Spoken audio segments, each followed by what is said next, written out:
ઉત્તરાયણ. મિત્રો, ઉત્તરાયણમાં સાચું શું અને ખોટું શું? ઉત્તરાયણ ક્યાં હતી અને ક્યાં આવી ગઈ છે, અને હવે આપણે ઉત્તરાયણને કેવી બનાવીશું? આમ ઉત્તરાયણ અંગે આપણે અહીં ભૂતકાળની મહાનતા, વર્તમાનની કરુણતા અને ભવિષ્યની ભવ્યતા એમ 3 વિભાગમાં જોઈશું. આપણા ભારત દેશમાં તમે 14 જાન્યુઆરીના દિવસે ગમે ત્યાં જાઓ, તમે ઉત્તરાયણનો આમ જબરજસ્ત માહોલ જોવા મળશે. ખાલી ભારત દેશની શું કામ વાત કરો છો? આખા વિશ્વમાં મોટા ભાગના દેશો ઉત્તરાયણ ઉજવે છે. ખાલી ઉજવે છે એટલું જ નહીં, આમ જોરદાર ઉજવણી કરે છે. તમને ખબર ન હોય તો એક વાત જાણી લેજો. દિવાળી હોય, ધૂળેટી હોય, જન્માષ્ટમી હોય કે નવરાત્રી, આપણા ભારત દેશમાં ગમે તેવો ધોધમાર માહોલ હોય, પણ ઉત્તરાયણ તો ભાઈ ઉત્તરાયણ છે. શું કામ એ ખબર છે? આપણા ભારત દેશના તહેવારોમાં એક ઉત્તરાયણ જ એવો મોટો તહેવાર છે કે જે ગ્લોબલ છે. બાબા રામદેવ કે નરેન્દ્રભાઈ મોદીએ ઉત્તરાયણને વિશ્વમાં પહોંચાડવાની જરૂર નથી પડી. સદીઓથી આ તહેવાર અનેક દેશોમાં પહેલેથી જ ઉજવવામાં આવે છે.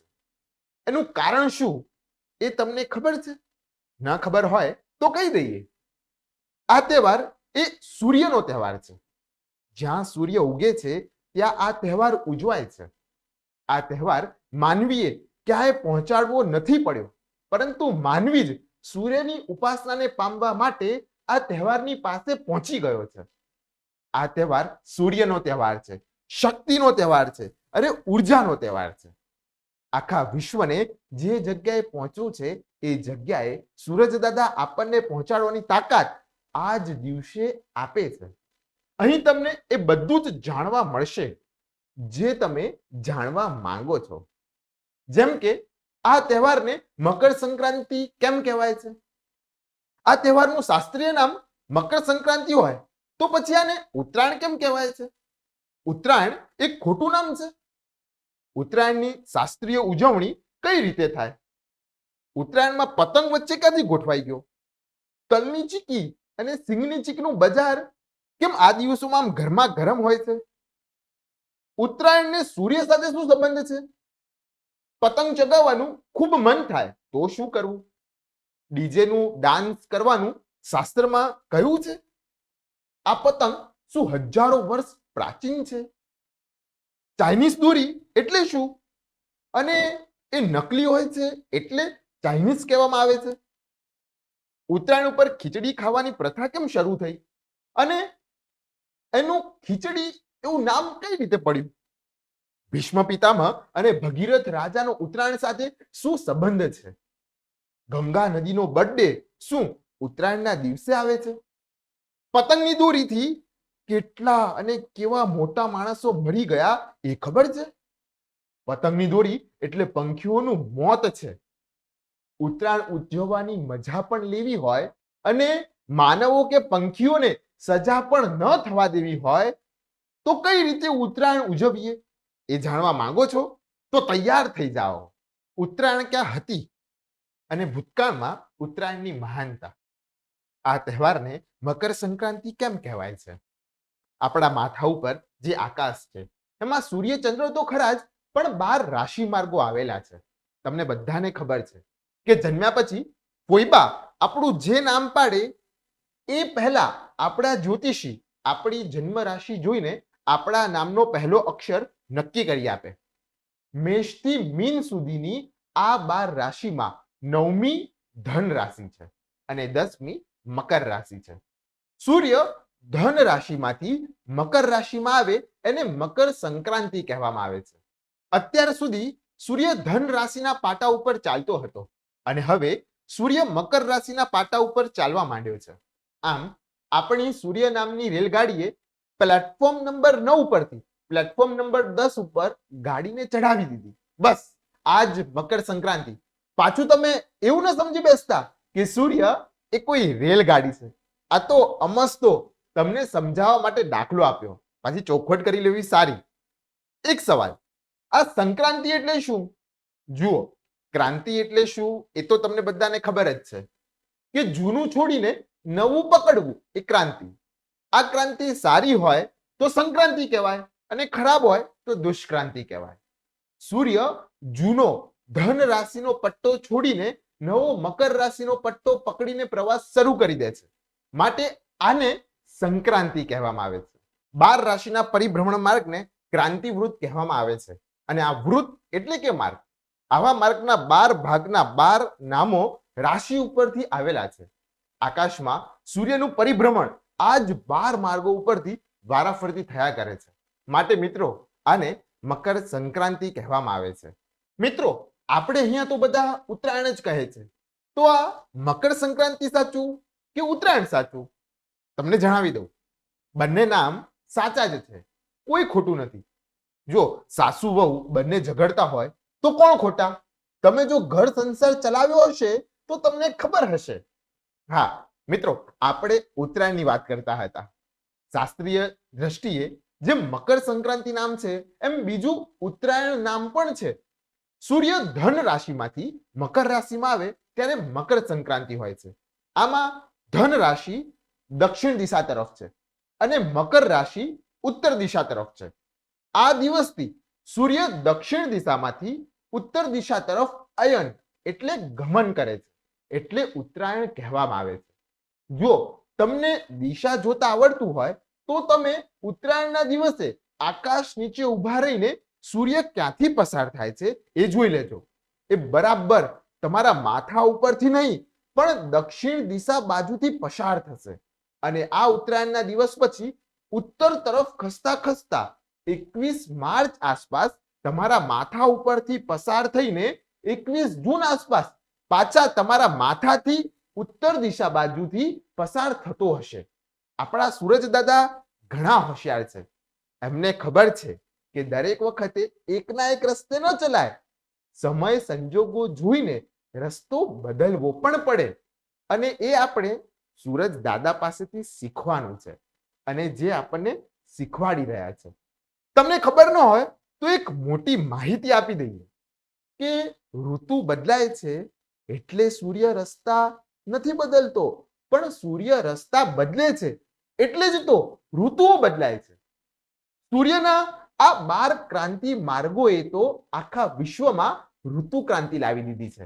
પરંતુ આપણે માણસો ઘણા બુદ્ધિશાળી ખરા ને, એટલે આપણે ક્રાંતિના નામે ખોટા ખોટા કામો કરી સૂર્ય જેવા સૂર્યની ઋતુ ક્રાંતિને પણ ઊંધી પાડવાનું શરૂ કરી દીધું છે. માટે મિત્રો આ તહેવારને ઉત્તરાયણ પણ કહેવામાં આવે છે. મિત્રો આજે ઘણા એમ કહે છે કે ઉત્તરાયણના દિવસે દિવસ અને રાત બંને એક સરખા હોય છે અને એ દિવસથી ધીમે ધીમે રાત નાની અને દિવસ મોટો થવાની શરૂઆત થાય છે. આ વાત સાચી છે? તો હું તમને જણાવી દઉં, ના, આ વાત તદ્દન ખોટી છે. દિવસ અને રાત એક સરખા એટલે કે 12 કલાકના હોય.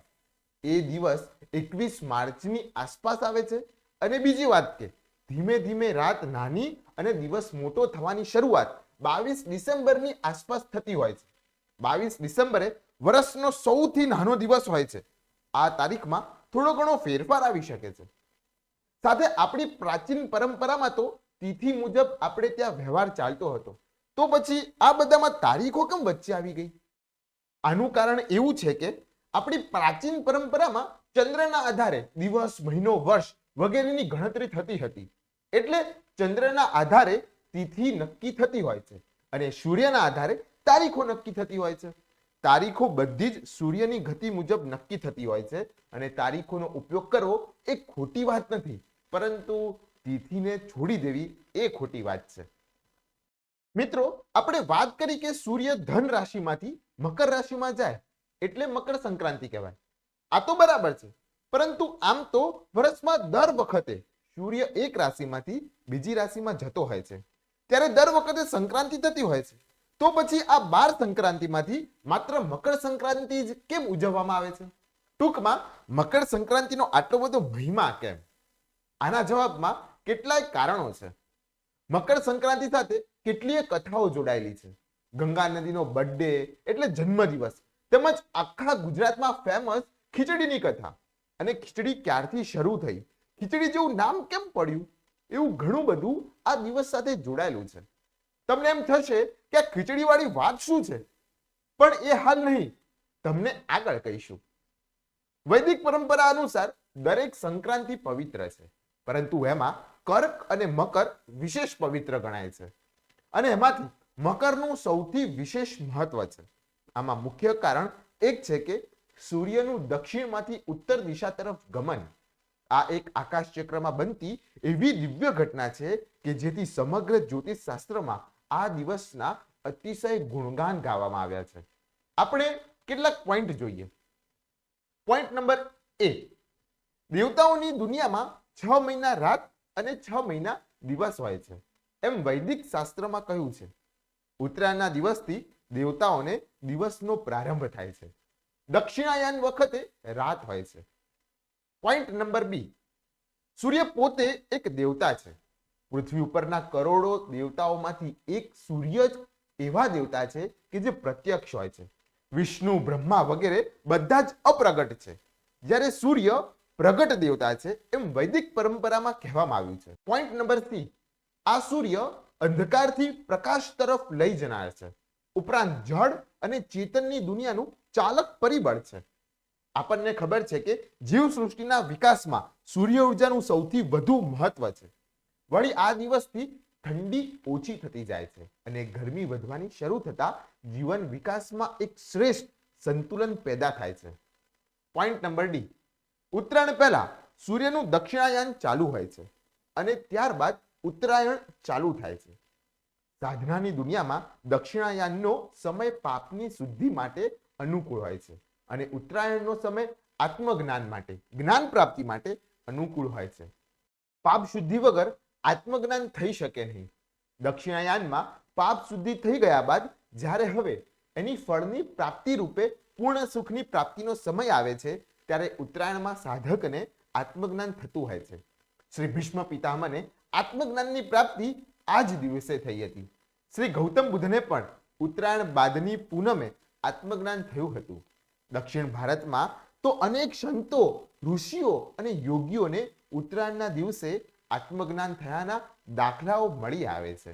પોઈન્ટ નંબર ઈ, દક્ષિણાયન વખતે રાત મોટી અને દિવસ નાનો થતો હોય છે, જ્યારે ઉત્તરાયણ વખતે દિવસ મોટો અને રાત નાની થતી હોય છે. પોઈન્ટ નંબર એફ, આપણને ઘણીવાર થતું હશે કે ઉત્તરાયણ પછી તરત જ લગ્ન શરૂ થઈ જતા હોય છે, તો એ પહેલા લગ્ન વગેરે સારા કામ કેમ નથી થતા? એનું કારણ આ જ હોય છે કે ઉત્તરાયણ પહેલા કમૂરતા ચાલતા હોય છે. ઉત્તરાયણના દિવસે કમૂરતા ઉતરે પછી શુભ કામ શરૂ થઈ શકતા હોય છે. પોઈન્ટ નંબર જી, વૈદિક ધર્મગ્રંથમાં કહ્યું છે કે મકર સંક્રાંતિ ઉપર જે દાન કરવામાં આવે એનું અસીમ ફળ હોય છે અને જેનું વર્ણન એક સુંદર મજાના શ્લોકમાં કરવામાં આવ્યું છે. માઘે માસી મહાદેવ યુદ્ધત્યાદ મૃતકંબલમ સભુક્તા સકલાન ભોગાન અંતે મોક્ષમ ચ વિંદતિ. માઘે માસે તિલાન યસ્તુ બ્રાહ્મણેભ્ય પ્રચ્છતિ સર્વસત્વ સમાકીર્ણ નરકમ સન પશ્યતિ.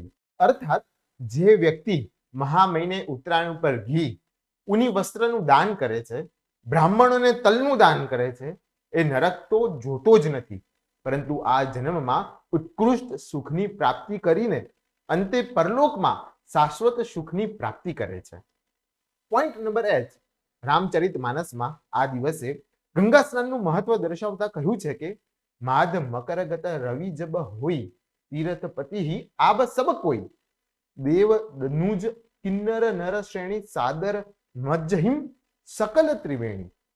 પોઈન્ટ નંબર આઈ, આપણા ભારત દેશમાં નહીં પરંતુ સમગ્ર વિશ્વમાં આ દિવસે સૂર્ય ઉત્તર તરફ ગમન કરતો હોવાથી ઉત્તરાયણનું મહત્વ હોય છે અને અનેક દેશો આજના દિવસે ઉત્સવ ઉજવે છે.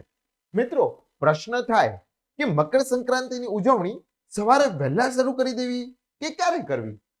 પહેલા તો આપણે એ જાણવું પડશે કે મકર સંક્રાંતિની ઉજવણી માટે વૈદિક શાસ્ત્રોમાં શું કહેવામાં આવ્યું છે, પણ એ આપણે આગળ જોઈશું. અત્યારે આમાં જાણીએ કે આમાં ક્યાં પતંગના પેચ લડાવીને કોઈની દોરી નહીં પણ કોઈના દિલને કાપી નાખવાની કે મેં આટલા પતંગ કાપ્યા અને પેલાનો પતંગ કાપ્યો એવી અહંકારની કે એ કરતાંય સૌથી મોટું તો કપાયેલા પતંગોનો લૂંટારૂ બનીને પતંગના ઢગલા ભેગા કરવાની વાત કોઈ શાસ્ત્રોમાં બતાવી નથી. હા, આપણે કઈ રીતે ઉજવણી થાય એ પછી જોઈએ, પણ પહેલા ક્યારે ઉજવણી થાય એ જોઈ લઈએ. વૈદિક શાસ્ત્રમાં એમ કહ્યું છે કે સૂર્ય ધન રાશિમાંથી મકર રાશિમાં પ્રવેશ કરે આ મકર સંક્રાંતિનો સમય કહેવાય. આ મકર સંક્રાંતિનો સમય દર વર્ષે અલગ અલગ હોય છે. આ સમય જ્યોતિષીઓ દ્વારા બહાર પાડવામાં આવતો હોય છે. આ સમય પંચાંગ વગેરેથી આપણે જાણી લેવો. અને પછી મકર સંક્રાંતિની 40 ઘડી એટલે કે 16 કલાક સુધીનો સમય શ્રેષ્ઠ સમય હોય છે. અને એમાંય 20 ઘડી એટલે કે 8 કલાકનો સમય સર્વશ્રેષ્ઠ ગણાય છે. અને એમાંય સંક્રાંતિને વધુ ને વધુ નજીકના સમયે સ્નાન, દાન, ભોજનાદિ અતિ શ્રેષ્ઠ ગણાય છે. સાથે ધર્મ સિંધુમાં કહ્યું છે કે યાયાહ સન્નિહિતા નાર્યસ્યતા પુણ્યતમા સ્મૃતા, અર્થાત જે નજીકનો સમય હોય છે તે અતિ પવિત્ર કહેવામાં આવ્યો છે. ઉપરાંત એક વિશેષ ધ્યાન રાખવું ફરજિયાત છે કે સૂર્યાસ્ત પછી ઉજવણી કરવી નહીં, પહેલા જ કરી લેવી. સૂર્યની હાજરીમાં જ સૂર્યની ઉપાસના યોગ્ય લાગે ને. મહેમાન ગયા પછી તમે ગમે તેટલી રંગોળી પૂરો કે દીવાઓ કરો, એનો શું મતલબ છે? પરંતુ પાછો એક પ્રશ્ન થાય કે મકર સંક્રાંતિનો સમય રાતનો જ હોય તો? રાતના સમયે જ સૂર્ય મકર રાશિમાં પ્રવેશવાનો હોય તો? જેમ કે આ વર્ષે ઈસવીસન 2024માં સૂર્ય 14 જાન્યુઆરીના મધ્ય રાત્રિએ મકર રાશિમાં પ્રવેશવાનો છે. તો ઉત્તરાયણ ક્યારે ઉજવવી? શાસ્ત્રમાં સ્પષ્ટ કહ્યું છે કે રાત્રે ઉજવણી થઈ શકે નહીં, પરંતુ મકર સંક્રાંતિ રાત્રિના સમય હોય તો પછીના બીજા દિવસે એટલે કે 15મી જાન્યુઆરીએ મધ્યાહન એટલે કે બપોરે 12 વાગ્યા સુધીમાં સ્નાન, દાન, ભોજન આદિ કરવા.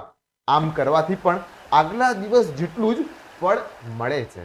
શાસ્ત્રમાં તો એથી આગળ કહ્યું છે કે જો શાસ્ત્ર મુજબ ઉત્સવ કરવામાં આવે તો ઈષ્ટ ફળ મળે છે, અને શાસ્ત્ર વિરુદ્ધ અનુકૂળતા મુજબ ઉત્સવ કરવામાં આવે તો નક્કી અનિષ્ટ ફળ મળે છે. અને આપણે આજે જોઈ જ શકીએ છીએ કે સંપત્તિ, સગવડો, સાધનો વધવા છતાં સુખ વધ્યું નથી, શાંતિ ખતમ થઈ રહી છે. આ બધું જ જાણ્યા પછી હવે આજની ઉત્તરાયણો ઉપર જરા નજર નાખો. આમાં રાતની પાર્ટીઓ, ડીજેના ડાન્સ, ઊંધિયા જલેબીના જલસા અને માનવોના ગળા કાપી દે એવા પતંગના ઢગલા ક્યાં ફિટ થાય છે? શાસ્ત્રમાં રાત્રિ ભોજન કરવાની તો આમે સ્પષ્ટ ના પાડેલી છે. આ બધું જોઈને દેવતાઓ પણ ઉપરથી વિચારતા હશે કે આના કરતા તો આ લોકોને ઉત્તરાયણ ન આપી હોત તો સારું થાત. પણ આપણે તો સુધરેલા માણસો ખરા ને. દેવતાઓની ભૂલ સુધારવા આપણે ઉત્તરાયણને વિકસિત મોડર્ન ઉત્તરાયણ બનાવી દીધી છે. હવે આ ઉત્તરાયણના અધિષ્ઠાતા મુખ્ય દેવ કોણ? વૈદિક પરંપરામાં ઉત્તરાયણના ઈષ્ટ દેવ તરીકે વિષ્ણુ, સૂર્ય અને લક્ષ્મીજીને ગણવામાં આવ્યા છે. મિત્રો, અહીં એક એવો સવાલ નથી થતો કે પૃથ્વી ઉપર મંગળ, ચંદ્ર વગેરે અનેક ગ્રહ નક્ષત્ર છે, તો પછી સૂર્યનું આટલું બધું મહત્વ કેમ? ચંદ્રમા માટે આવો કોઈ તહેવાર નથી અને સૂર્યનો તહેવાર આખી દુનિયા ઉજવે, આમ કેમ? આના જવાબમાં હું તમને કહું એ કરતા તમે મને જાતે વિચારીને કહો કે તમારા માટે વધારે મૂલ્યવાન કોણ? એક તરફ તમે ગામ મૂકો અને બીજી તરફ રામ મૂકો, કોનું મહત્વ વધારે? સૂર્ય અંધારામાંથી અજવાળામાં લઈ જાય છે. સૌર ઉર્જાથી ધન, ધાન્ય, વનસ્પતિ, ખનિજ વગેરે સમૃદ્ધિ પેદા થાય છે. અને સૂર્ય છે તો ઉદ્યમ છે, ઉદ્યોગ અને ઉન્નતિ છે. સૂર્યના શાસ્ત્રમાં પણ 3 સ્વરૂપો કયા છે: અતિ ભૌતિક એટલે કે અગ્નિ, અધિદૈવિક એટલે કે સૂર્ય પોતે, અને આધ્યાત્મિક એટલે કે આત્મામાં રહેલી જ્ઞાન ચેતના. અહીં આપણે એ પણ જાણી લઈએ કે ભારતના ખૂણે ખૂણે અને ખેતરે ખેતરે આ પર્વ ઉજવાય છે. એનું કારણ શું? આ દિવસને પ્રાચીન કાળથી પાકની લણણીના દિવસ તરીકે નિશ્ચિત કરવામાં આવેલો છે. આ દિવસે ખેડૂતો પાકની લણણી કરે છે અને આ પાક એમના માટે ધરતીની ઉપર એમણે જાણે ઉગાડેલું સોનું છે. આ સુવર્ણ પ્રાપ્તિનો અનેરો આનંદ હોય છે અને આ આનંદની ઉજવણીમાં સમાજના દરેક વર્ગને અને પૃથ્વી ઉપરની સમગ્ર જીવ સૃષ્ટિને ભાગીદાર બનવા માટે ભરપૂર ધન આપવામાં આવે છે. એમ કહો કે ઘરે ખાવા કે વાવવા પૂરતું રાખીને બધું જ આખા ગામ વચ્ચે દાનમાં વહેંચી દેવામાં આવે છે. આમે આપણા દેશમાં અનાજ વેચવા માટે નહીં પણ વહેંચવા માટે જ ઉગાડવામાં આવતું હતું ને. ખેડૂતો અનાજ દાનને જીવન દાન સમાન માનતા અને એને જ ઈશ્વરા પણ સમજતા. માટે મિત્રો, સૂર્યના આ તહેવારને આખી દુનિયા ઉજવે છે. આ મકર સંક્રાંતિ કઈ રીતે ઉજવાય એ તો કહો. હા, એ કહેવું જ છે અને કહેવા માટે જ તો અમે તમારી સામે હાજર થયા છીએ. પણ મિત્રો, હાલ નહીં, એ છે ને પાર્ટ 3 માં તમને બધું જ કહેવામાં આવશે, બરાબર ને? ત્યાં સુધી તમે ધીરજ રાખજો. મિત્રો, શું તમને ખબર છે કે ભીષ્મ પિતામહની ઉદ્વગતિ પણ ઉત્તરાયણના દિવસે જ થઈ હતી? તમને એક નવાઈ લાગે એવી વાત કરીએ. કોઈ માણસ મૃત્યુ પામે તો આપણે એમ પૂછીએ કે આ માણસ કયા દિવસે મૃત્યુ પામ્યો. કઈ એમ તો ન પૂછીએ કે માણસે મૃત્યુ પામવા માટે કયો દિવસ પસંદ કર્યો. આ કઈ કન્યા પરણવાની વાત થોડી છે કે તમારી પસંદ ના પસંદ ચાલે. જો કે એ અલગ વાત છે કે આજના લોકો કન્યા પસંદ કર્યા પછી અચાનક જ એમ માનવા લાગતા હોય કે એમણે મૃત્યુ જ પસંદ કરી લીધું હોય. હા, તો આપણે ઈચ્છા મૃત્યુની વાત કરતા હતા. મહાભારતમાં શ્રી વેદવ્યાસ ઋષિ એમ કહે છે કે ભીષ્મ પિતામહે મૃત્યુને પણ રોકી રાખેલું. કમૂરતા ઉતર્યા, ઉત્તરાયણ બેઠું, સૂર્યનું ઉત્તર તરફ પ્રયાણ શરૂ થયું, પછી જ ભીષ્મ પિતામહે શુભ મુહૂર્તની પ્રાપ્તિ થતા દેહ ત્યાગ કર્યો હતો. અહીં કથા એમ કહે છે કે અર્જુનના બાણોથી ભીષ્મ પિતામહનું આખું શરીર જર્જરિત થઈ ગયેલું અને તેઓ બાણની સૈયા ઉપર સૂતા હતા. એ વખતે તેઓને તરસ લાગી અને અર્જુને જમીનમાં બાણ મારી પાણીની ધારથી ભીષ્મ પિતામહની તરસ છીપાવી. તરસ તો મટી ગઈ, પરંતુ હજી આત્મજ્ઞાન પ્રાપ્તિની તરસ મટતી ન હતી. પાંડવો, કૌરવો, અનેક રાજાઓ વાટ જોઈને બાજુમાં ખડે પગે હાજર હતા, પરંતુ ભીષ્મ પિતામહના પ્રાણ છૂટતા ન હતા. યોગ્ય સમયની રાહ જોઈ રહેલા ભીષ્મ પિતામહે જ્યારે સૂર્યની દિશા દક્ષિણમાંથી ઉત્તર તરફની થઈ ત્યારે યોગ્ય પુરુષોને આશીષ અને અયોગ્ય પુરુષોને શિક્ષા આપીને પોતાના દેહનો ત્યાગ કર્યો હતો. જો તમને સવાલ થતો હોય તો એનો જવાબ પણ છે. આવું ઈચ્છા મૃત્યુ અત્યારે કોઈને મળી શકે? હા, મળી શકે. બસ એના માટે ભીષ્મ પિતામહ જેવું બનવું પડે. મિત્રો, શું તમે જાણો છો કે ગંગા નદીનો બર્થડે કયો છે? જો તમે ગંગા માતાનો બર્થડે ઉજવવા માંગતા હો તો એ ક્યારે ઉજવી શકાય? જાણવું છે? જણાવી દઉં. ભગીરથ રાજાની વાર્તા શું છે? જો કે એક વાત અહીં નક્કી છે કે ગંગા નદી આખા દેશની સંપત્તિ હોવાથી એના માટે દરેક પરંપરાઓમાં અલગ અલગ માન્યતાઓ ચાલી આવે છે. ક્યાંક ગંગા નદી શાશ્વત છે તો ક્યાંક ગંગા નદી ક્યારેક શરૂ થઈ છે. ઉત્તરાયણ સાથે જોડાયેલી કથાની વાત કરીએ તો એમાં પ્રાચીન કાળમાં થઈ ગયેલા ભગીરથ રાજાની એક વાર્તા આવે છે. ભગીરથ રાજાએ સાધના માટે હિમાલય તરફ પ્રયાણ કરેલું, જેમાં એમનો ઉદ્દેશ સ્પષ્ટ હતો કે પિતૃઓના ઋણથી મુક્તિ અને માનવ જાતિનું કલ્યાણ. આવા બે મહાન ઉદ્દેશ્ય સાથે તેઓએ દક્ષિણથી ઉત્તર તરફ હિમાલયની દિશામાં પ્રયાણ કરેલું. હિમાલય પહોંચ્યા બાદ શિવજીની સાધનાથી એમને વરદાન સ્વરૂપે શેની પ્રાપ્તિ થઈ એ તમે જાણવા માંગો છો? તો જણાવી દઉં. હા, એ જ ગંગા નદી. પિતૃઓને પાપથી મુક્તિ મળે અને પાણી મળવાથી સમગ્ર માનવ જાતિને સુખ સમૃદ્ધિ મળે એ માટે ભગીરથ રાજાએ વરદાનમાં ગંગા નદીની માંગણી કરેલી.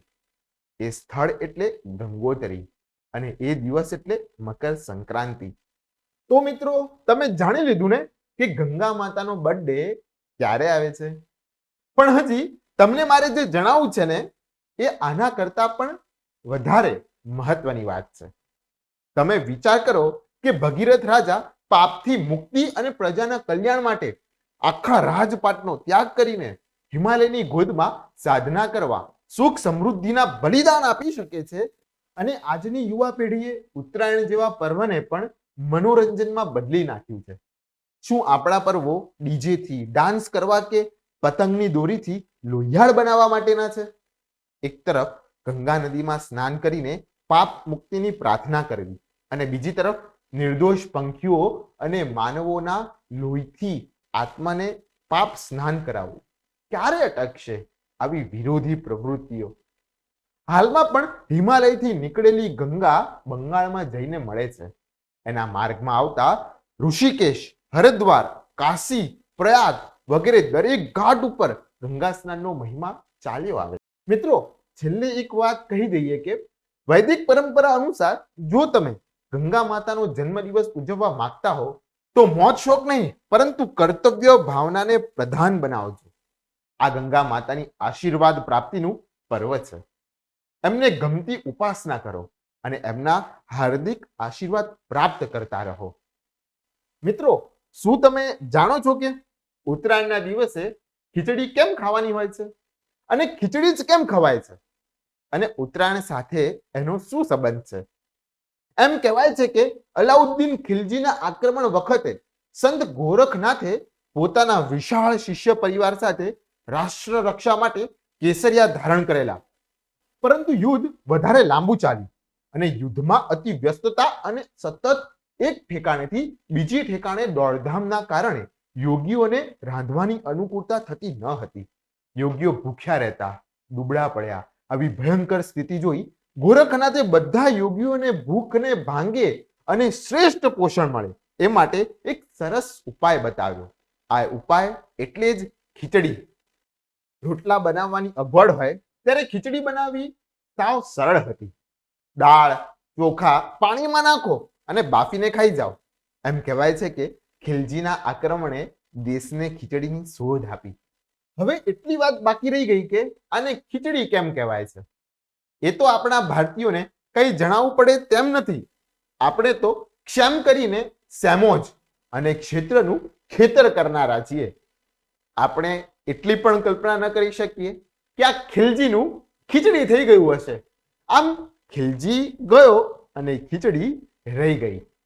આ દિવસે ખીચડીનું દાન કરવાથી શનિદેવ પ્રસન્ન થાય છે અને દરેક અંતરાયો નાશ થાય છે એવું વૈદિક પરંપરામાં કહેવામાં આવ્યું છે.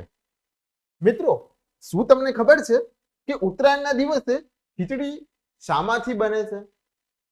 જો તમને જણાવું, ચોખા સાથે દાળ તરીકે અડદની દાળ લેવાય છે અને એને તેલ નહીં પરંતુ ઘી સાથે ખવાય છે. એમ કહે છે કે ચોખાને ચંદ્ર સાથે, અડદને શનિ સાથે અને ઘીને સૂર્ય સાથે સંબંધ છે, જેથી સૂર્યની ઉર્જા, શનિનું પરાક્રમ અને ચંદ્રની શીતળતા પ્રાપ્ત થાય. જો કે ગુજરાતમાં તો અડદની નહીં પરંતુ મગની દાળની ખીચડી ખાવાનો જ રિવાજ છે. સાથે શું તમને ખબર છે કે દક્ષિણ ભારતમાં દિવાળી કે બેસતું વર્ષ ક્યારે હોય છે? ભારત ભૌગોલિક રીતે આમ તો ઉત્તર, દક્ષિણ, પૂર્વ અને પશ્ચિમમાં વહેંચાયેલું છે, પરંતુ એમાંય ખાસ કરીને દક્ષિણ ભારતની પરંપરાઓ બાકીના ત્રણથી ખૂબ અલગ પડે છે. આખા ભારતમાં જ્યારે દિવાળી ઉજવાતી હોય છે ત્યારે દક્ષિણ ભારતમાં ખાસ કંઈ હોતું નથી અને આખા ભારતમાં જ્યારે ઉત્તરાયણ ઉજવાતી હોય છે ત્યારે દક્ષિણ ભારતમાં દિવાળી જેવો જોરદાર માહોલ, આમ સવાઈ ઉત્તરાયણ ઉજવાતી હોય છે. દક્ષિણ ભારતમાં એનું ખાસ નામ છે પોંગલ. આ પોંગલનો તહેવાર એટલે એમના નવા વર્ષનો પ્રારંભ. આ દિવસે ત્યાં પતંગ ચગાવવાનો માહોલ ખાસ નથી હોતો. ઉત્તરાયણના દિવસે ત્યાં નૂતન વર્ષનો પ્રારંભ હોય છે અને 3 દિવસના આ પોંગલ ઉત્સવને ભોગી પોંગલ, સૂર્ય પોંગલ અને મુત્તુ પોંગલ કહે છે. વિચાર કરો કે એક જ દેશમાં અનેક પ્રકારની વિવિધતા હોવા છતાં આપણે કેવા સંપીને રહીએ છીએ. એક જ દેશમાં ઉત્તર ભારતનું બેસતું વર્ષ અલગ હોય છે અને દક્ષિણ ભારતનું બેસતું વર્ષ અલગ હોય છે. અહીં જ આપણી સંસ્કૃતિમાં વિવિધતામાં એકતાની મહાનતા સમાયેલી છે. આ પોંગલ ઉત્સવની કેટલીક જાણવા જેવી વાતો મિત્રો તમને જણાવી દઉં. દક્ષિણ ભારતનું આ સૌથી મોટું પર્વ છે. દક્ષિણ ભારતમાં નવા વર્ષની શરૂઆત આજના દિવસથી થાય છે. આ દિવસે ખીચડી જેવી વાનગી બનાવાય છે જેનું નામ પણ પોંગલ જ હોય છે. આ પોંગલ અડદની દાળ, ચોખા, કાળા મરી અને સફેદ તલમાંથી બનાવવામાં આવે છે. ખાસ ઉજવણી તરીકે બળદોની કુસ્તી, આખલાઓની લડાઈ કરાવવામાં આવે છે. આ લડાઈમાં ભડકેલા આખલાઓનો ખતરાનો ખેલ પાછળથી શરૂ થાય છે, જેમાં સશક્ત યુવકો આ ભડકેલા આખલાઓને પોતાના બાવડાના જોરથી વશમાં લઈ બતાવે છે. યુવક યુવતીઓ અહીં મોટી સંખ્યામાં આવે છે અને એમ કહે છે કે આખલાઓને પકડી બતાવનાર યુવક ઉપર યુવતીઓ મરવા તૈયાર થઈ જાય છે. એવા યુવકને યુવતીઓ વર તરીકે પસંદ કરીને આ તહેવારને સ્વયંવર બનાવી દે છે. પ્રાચીન કાળમાં રાઘાવેદ સાધવાના સ્વયંવર થતા હતા. આજે દક્ષિણ ભારતમાં આખલાઓની કુસ્તીનો સ્વયંવર રચાય છે. એક પ્રશ્ન થાય કે આ ઉત્સવનું મુખ્ય નિમિત્ત શું હોય છે? દક્ષિણ ભારતમાં ચોખા ખૂબ પાકે છે. આ દિવસે લહેરાતી ફસલને કાપીને સૌ પ્રથમ એના દાનથી ઉત્સવ માનવામાં આવે છે. સૂર્ય, વરુણ અને વાયુદેવને ધન્યવાદ અર્પણ માટેનો ઉત્સવ હોય છે, જેમના પ્રતાપથી ધન ધાન્યની સમૃદ્ધિ મળી છે અને એમને સમૂહમાં ધન્યવાદ આપવા આ ઉત્સવ ઉજવાય છે. ગરીબોને નવા પાકેલા અનાજ અને વસ્ત્રનું દાન કરવામાં આવે છે. મિત્રો, સાથે એક પ્રશ્ન થાય કે ઉત્તરાયણના દિવસે કયા પ્રદેશમાં શું ખવાય છે? એ તમે જાણો છો? જો, સૌથી ખાસ તો દક્ષિણ ભારતમાં પોંગલ ખવાય છે. આપણા ગુજરાતના ગામડાઓમાં ખીચડી ખાવાની પ્રથા છે. ગુજરાત, મહારાષ્ટ્ર, રાજસ્થાનમાં તલના લાડુ, તલની ચીકી, રેવડી, ગજક વગેરે તેમજ ઘી ગોળની પ્રથા છે. પંજાબમાં એમ કહે છે કે સરસોદા શાક, મક્કી દી રોટી, એટલે કે સરસવનું શાક અને મકાઈની રોટલી ખવાય છે. આમ અલગ અલગ પ્રદેશમાં અલગ અલગ વસ્તુ ખવાય છે. સામાન્ય રીતે આપણા ગુજરાતમાં તો ઉત્તરાયણ શરૂ થાય છે અને વાસી ઉત્તરાયણ પૂરી થાય છે. પરંતુ આ દિવસ ભારત દેશ માટે મેળાઓનો દિવસ છે. આ દિવસે ભારતમાં સ્થળે સ્થળે જેટલા મેળાઓ ભરાય છે એટલા બીજા કોઈ દિવસે ભરાતા નથી. શું તમે આ મેળાઓ વિશે જાણો છો? પહેલો મેળો, માઘ મેળો. પ્રયાગરાજમાં 1 મહિના સુધી માઘ મેળો ભરાય છે, જેમાં ગંગા નદીમાં સ્નાન કરીને આત્માને પવિત્ર કરવામાં આવે છે.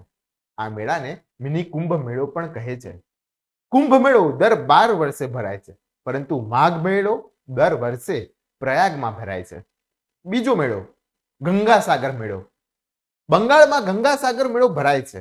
અહીંથી આગળ ગંગા નદી બંગાળની ખાડીમાં જઈને દરિયાને મળે છે. એમ કહે છે કે ઉત્તરાયણના દિવસે ભગીરથ રાજાની પાછળ ચાલતી ગંગા કપિલ ઋષિના આશ્રમમાં જઈને સાગરમાં મળી ગયેલી. એ દિવસથી અહીં ગંગાસાગર મેળો ભરાય છે. ત્રીજો મેળો, પોંગલ. દક્ષિણ ભારતમાં પોંગલ ઉત્સવ ઉજવાય છે. ચોથો મેળો, ખીચડી મેળો. ઉત્તર પ્રદેશના ગોરખપુરના ગોરખનાથ આશ્રમમાં ખીચડી મેળો ભરાય છે. પાંચમો મેળો, લોહડી પર્વ. જમ્મુ કાશ્મીરમાં એક મોટું પર્વ લોહડીના નામે મનાવવામાં આવે છે, જેની પાછળ એમ કહેવાય છે કે કંસે કૃષ્ણને મારી નાખવા માટે લોહિયાતા રાક્ષસીને ગોકુળમાં મોકલી હતી, જેને કૃષ્ણજીએ મારી નાખેલી, અને એ દિવસ ઉત્તરાયણનો હતો. આ લોહિયાતા રાક્ષસીના નામ ઉપરથી લોહડી પર્વ મનાવવામાં આવે છે. છઠ્ઠો મેળો, દક્ષિણ બિહારના મદાર ક્ષેત્રમાં પણ એક મેળો ભરાય છે. સાતમો, કેરળના સબરીમાલા મંદિરમાં અહીં મકરવિલ્લક્કુ પછી મકર જ્યોતિના દર્શન કરાતા હોય છે. એટલે કે મકર સંક્રાંતિના આકાશમાં દર્શન કરીને પછી દીવાઓની જ્યોતિના દર્શન કરવામાં આવે છે.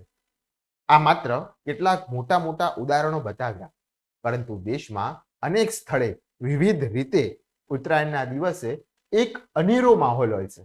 આવું કેમ?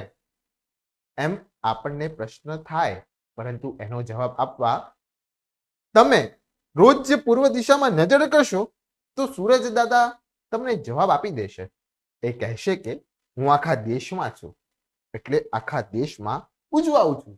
મિત્રો, આ ઉત્તરાયણ સિરીઝમાં ભૂતકાળની મહાનતા તમને બતાવી, પરંતુ હવે આવી રહી છે વર્તમાનની કરુણતા. અને વર્તમાનની કરુણતાને સાંભળવા માટે તમે જોડાયેલા રહો આગામી પાર્ટ 2 માં.